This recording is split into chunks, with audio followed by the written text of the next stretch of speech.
안녕하십니까. 신인근의 국방TV 데일리 디펜스입니다.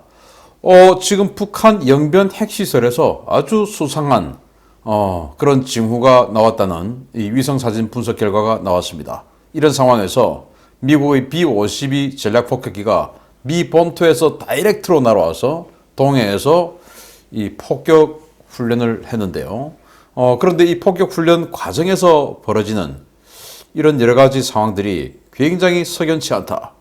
이거 너무 찝찝하다 라는 말씀을 또 드려야 되겠는데요. 이런 여러 가지 상황 알려드리도록 하겠습니다. 신인근의 국방TV 구독, 알림, 좋아요 눌러주십시오.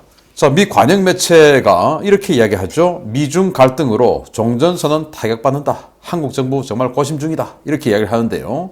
12월 9일 보이스 오브 아메리카가 국무부 관영 매체죠. 이렇게 보도를 합니다. 베이징 동계올림픽 외교적 보이콧을 둘러싼 미국과 중국 간의 갈등 격화로 종전선언을 추진하고 있는 한국 정부의 고심이 깊어지고 있다. 한국 정부는 연일 북한을 향해 종전선언에 호응할 것을 촉구하고 있지만 이렇다 할 반응을 이끌어내지 못하고 있다. 전문가들은 한국 정부가 북한의 태도 변화에 기대하고 있는 양상이지만 이달 하순 노동당 중앙위원회 8기 4차 전원회의를 예고한 북한이 그런 한국 정부의 바람에 응할 가능성이 크지 않다고 보고 있다.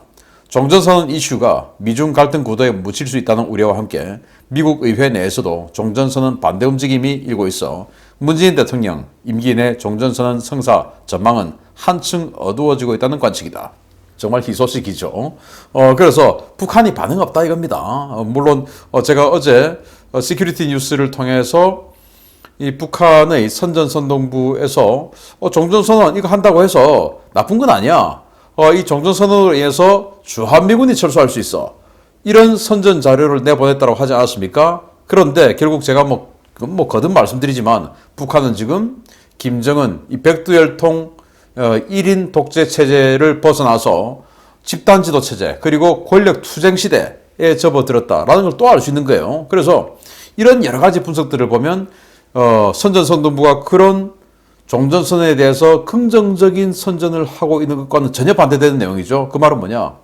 북한 최고위층의 입장이 정리되지 않았다라는 거 아니겠습니까? 그래서 종전선언은 문재인 임기 내에서는 안 된다라고 보는 거예요. 왜? 종전선언의 당사국이 바로 미국인데 그 미국이 올림픽 안 가겠다는데 뭐 종전선언을 할 수 없는 것이죠. 이런 상황에서 미 의회에서도 35명의 의원들이 연판장을 써서 종전선언 이따위 하지 마 라고 대통령에게 서한을 보내는 이런 상황까지도 발생하니까 이건 안 된다. 그런데 눈치 없이 한국 정부는 종전선언에 올인하고 있다. 왜? 선거에 이기려고, 감옥에 안 가려고 라는 것이죠. 자, 이런 상황에서 기자들이 자꾸 묻습니다. 국무부 그리고 백악관에게 자꾸 묻죠. 그래서 국무부 대변인이 자꾸 물어보니까 이렇게 얘기합니다. 우리는 고사작전 쓴다. 종전선언은 모르겠고 라는 거 아니겠습니까? 가만 놔두면 쟤들 지금 말라 죽는데 뭐하러 지금 하냐라는 것이면서 그동안 쭉 해왔던 원론적인 이야기만 그대로 합니다. 기자들이 물으면 이렇게 답하죠. 네드 프라이스 국무부 대변인이 우리의 정책은 변하지 않았다. 미국은 북한과의 대화와 외교를 통해 한반도의 항구적 평화를 이루기 위해 여전히 전념하고 있다. 미국과 동맹국, 해외 주둔 미군의 안보를 증진시키는 가시적인 진전을 이루기 위한 잘 조율되고 실용적인 접근의 일환으로 우리는 계속 북한과의 관여를 모색할 것이다. 미국은 북한을 향해 어떤 적대적 의도도 품지 않고 있으며 우리는 전제 조건 없이 만날 준비가 되어 있다.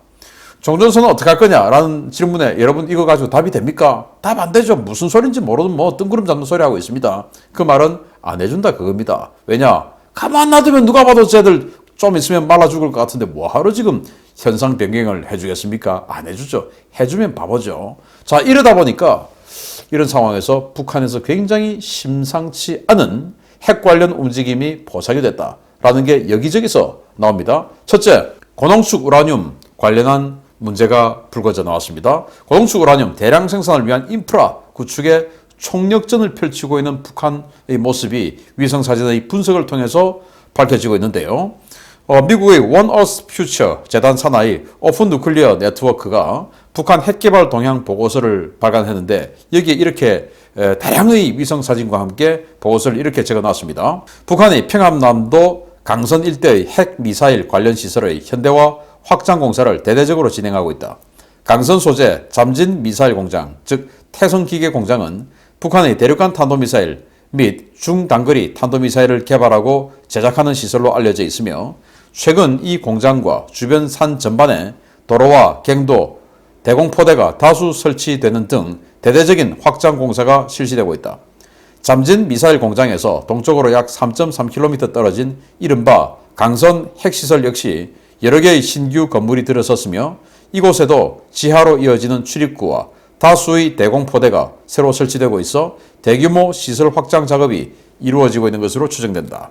강선지구, 그러니까 평양 북쪽에 있는 곳인데 바로 하노이 정상회담 때 트럼프 대통령하고 김정은이하고 만났지만 옆에 있던 존 볼턴 당시 백악관 국가안보 보좌관이 서류봉투를 내밀면서 야, 비핵화 웃기지 마. 이건 어떡할 거야? 라고 보여주면서 파토가 나는 바로 그 바탕이 됐던 강선 핵시설입니다. 여기에서 다량의 고농축 우라늄 원심 분리기를 돌리면서 지금 고농축 우라늄을 생산하고 있다라고 의심받고 있는 바로 그 시설인데 여기 인근에서 3.3km 떨어진 곳에서 대규모로 미사일 공장을 만들고 있고 그 미사일 공장을 보호하기 위해서 대공포대가 여기저기 들어서고 있고 또 기존의 강선 핵시설을 완전히 지하화하고 거기에도 또 대공포대가 들어서고 있고 대공포대가 들어서고 있다고 한 것은 군사적으로 완전히 보호하겠다. 즉 군사적으로 굉장히 중요한 곳이다 라는 상징 아니겠습니까? 그래서 강선 지역에서 ICBM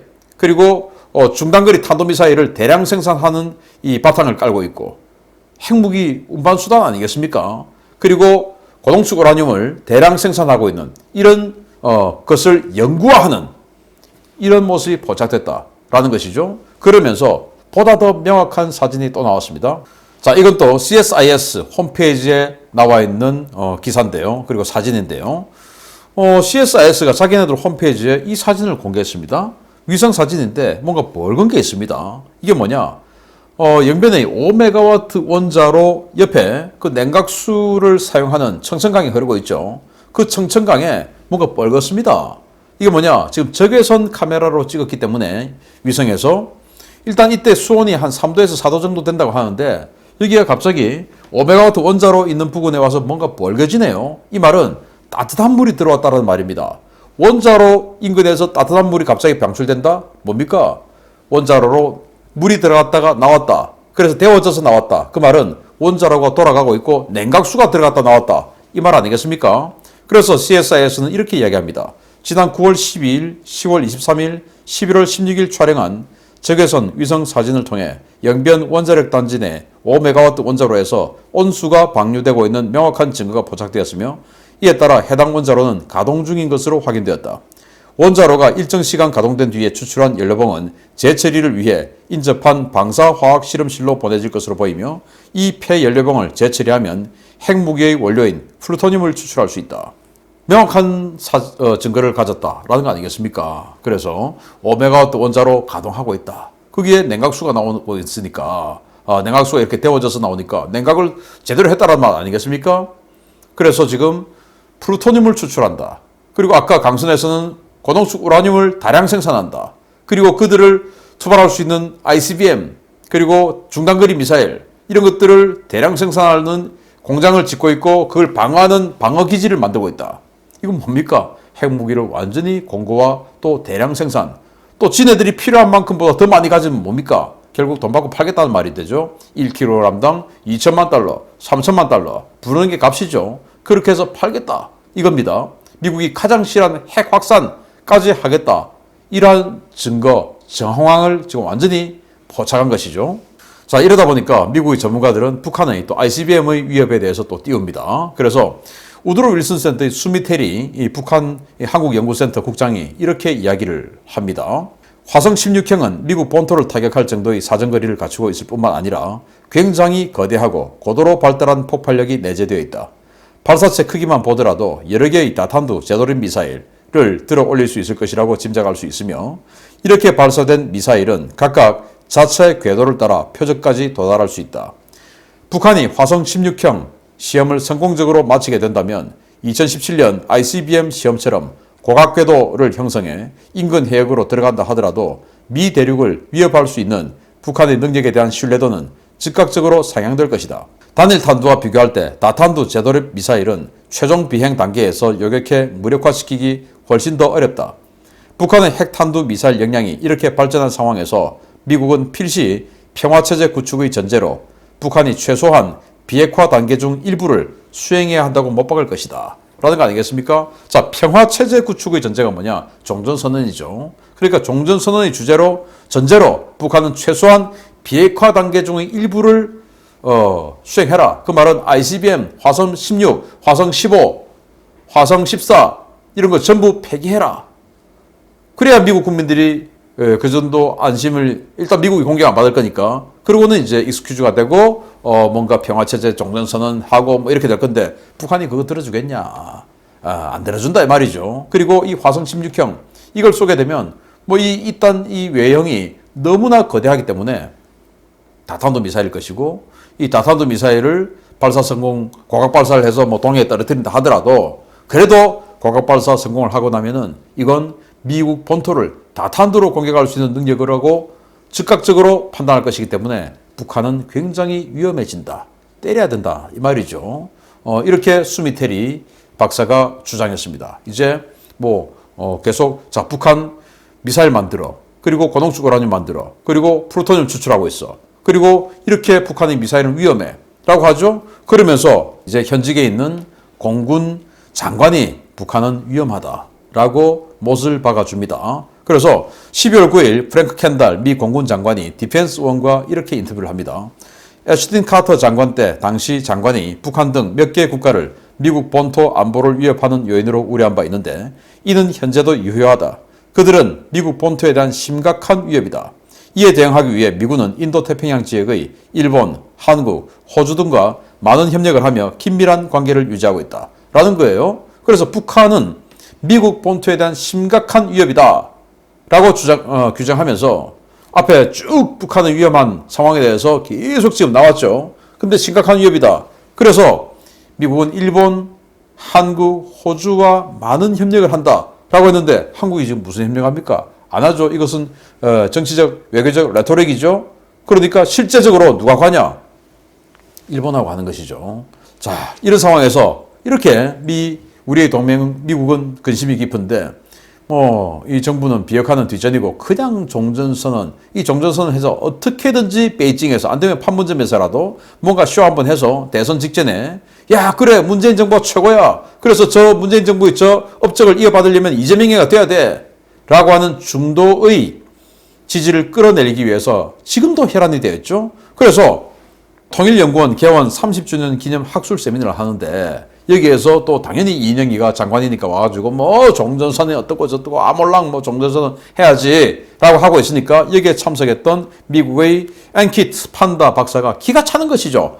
카네기 국제평화기금 선임연구원이 뭐라고 발언했냐. 이 이인영의 황당한 발언을 보고 야 정신 차려라. 지금 상황이 이렇잖아. 라고 이야기를 합니다. 그간 비핵화라는 용어의 의미부터 합의가 이루어지지 않았다는 점에 주목해야 한다.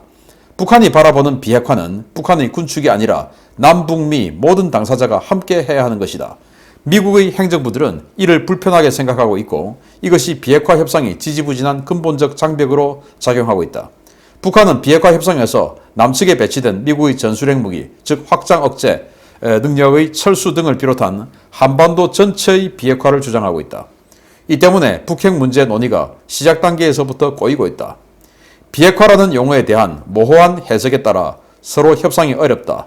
우리는 하노이에서 구체적인 비핵화 정의를 따지기 시작하면서 협상이 결렬된 것을 목도한 바 있다는 점을 상기해야 한다. 하노이에서 한반도 비핵화가 아니라 북한 니들 비핵화야 라고 하기 시작하면서 파토 났는데 그거 우리 목도한 바 있어. 그러니까 지금 비핵화 이거 말 우리 정리해야 돼. 그래서 한반도 비핵화 이 한반도 비핵화는 북한은 미국의 비핵화 주한미군 철수, 한미동맹 해체 이거야. 왜? 한국은 미국의 전술핵 무기를 지금 1992년부로 철수시켰죠? 없죠? 그렇지만은 확장 억제, 핵우산을 서비스를 받고 있죠. 그 말은 미국의 SLBM이나 바닷속에 서태평양에 동해에 미국의 핵잠수함이 들어가 있으면 그것이 확장 억제 능력이 되니까. 그런데 그걸 철수해라. 이건 뭐냐? 미국의 확장 억제를 철수하란 말은 미국하고 동맹을 끊으라 그 말이죠. 그런 것이기 때문에 이거 안 된다. 북한은 비핵화 협상에서 우리가 핵무기 감축하면 니들도 동맹 끊어. 이게 전제 조건이기 때문에 될 수가 없다. 그래서 통일부 장관 당신 한반도 비핵화 이런 말 쓰지 마라 라는 이야기를 하는 것이죠. 자, 이런 상황이 되다 보니까 한국이 이렇게 어깃장을 놓고 계속 한반도 비핵화다, 종전선언이다 이러고 있으니까 이런 북한 타격 임무를 일본에게 부여를 합니다. 그래서 최근에 나온 기시다 후미오 일본 총리의 의회 시정연설, 우리가 다시 한번 곰곰이 생각해보면 이거 일본 총리 혼자서 할 수 있는 발언이냐? 아닙니다.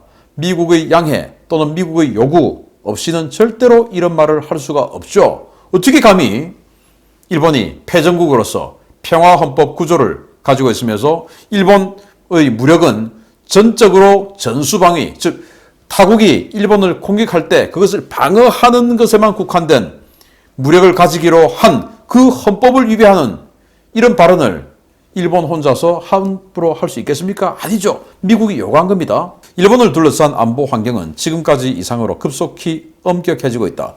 국민의 생명과 생활을 지키기 위해 이른바 적기지 공격 능력을 포함해 모든 선택지를 배제하지 않고 현실적으로 검토하고 속도감 있게 방위력을 근본적으로 강화해 나가겠다. 이를 위해 새로운 국가안전보장 전략, 방위대강, 중기 방위력 정비 계획을 대략 1년에 걸쳐 책정한다. 그리고 국방 예산을 2배가량 올릴 수도 있다. 이렇게 말을 했죠. 그래서 적기지 타격 능력, 적을 선제 타격하는 능력, 이건 그동안 일본이 용납하지 않았던 내용인데 이걸 하겠다. 이거 적기지 누굽니까? 지금 일본이 적이라고 하는 것은 중국, 북한, 러시아입니다. 근데 중국과 러시아를 타격합니까? 아니죠. 가장 일본에게 현실적인 위협은 북한의 핵미사일입니다. 그걸 선제 타격하는데 일본 자위대가 나서겠다. 이 말인데 이거 미국의 요구 없이 했던 말이겠습니까? 아니죠. 그런데 이 적기지 타격 임무, 북한 타격 임무는 그동안 우리가 했습니다. 그런데 이걸 일본이 이제 맡게 되는 것이죠. 그 증거가 나와버렸습니다. 12월 9일 날 미국 박스데일 기지에서 바로 이륙해서 B-52 폭격기 2대가 오츠크해를 지나서 일본으로 관통하고 그리고는 동해로 들어와서 폭격 훈련을 했는데 이게 기계획 폭격 훈련이다. 이렇게 발표를 했어요. 기계획이란 뭐냐? 작전 계획에 들어있는 그 작게 훈련을 했다라는 거거든요. 자, 여기 중국의 남중국해 전략 상황 인식 그리고 미국의 워싱턴 소식통 이런 여러 가지 소식통들을 종합해서 제가 알려드립니다. 루지애나주의 박스데일 공군기지에 주둔하는 미 공군 지구권 타격사령부 예하 제2폭격단 배속 B-52H 폭격기 2대가 현지 시각으로 12월 8일 이륙해서 베이징 시각 기준 12월 9일 12시 20분경에 동해 상공에 진입해 기계획 폭격 훈련을 수행했다. 작게 훈련을 했다 이겁니다. 그래서 동해 상공에 진입해서 기계획 폭격 훈련했다. 기존에 계획되어 있는 표적에 대한 폭격을 진행했다. 아마 제즘 이런 거 쏘았겠죠. 동해 상공이니까 제즘 ER이 사거리가 900km 이상이니까 그걸 쏴서 고정된 어떤 핵시설이나 이런 것들을 타격하는 훈련을 했다라는 건데요. 2대가 왔으면 제점을 40발 쐈다라는 말 아니겠습니까? 40발 쐈다라고 한 것은 최소 5개에서 6개 정도의 어마어마하게 거대한 기지들을 동시다발적으로 타격했다는 말이에요. 자, 그런데 제가 여기에서 왜 이거는 이래서는 안 되는데 라는 생각을 했을까요? 그냥 B-52가 와서 이런 훈련을 했다라고 하면 그래 잘하고 있구나 라고 할 텐데 이 기계획 이 말에 저는 방점을 둡니다. 그런데 일본 통합망료 간부 우리는 하참이죠. 여기에서 사진을 올리면서 이런 캡션을 달았습니다. 항공자위대 전투기들이 동해와 오츠크 일대에서 임무비행을 실시했다. 임무비행을 실시했대요. 동해 오츠크에. 그런데 오츠크에서 뭐가 왔습니까? B-52가 왔어요. 그리고 동해에서 뭐가 있습니까? B-52가 북한을 폭격하는 훈련을 했습니다. 그것도 작게에 들어있는 폭격을 했습니다.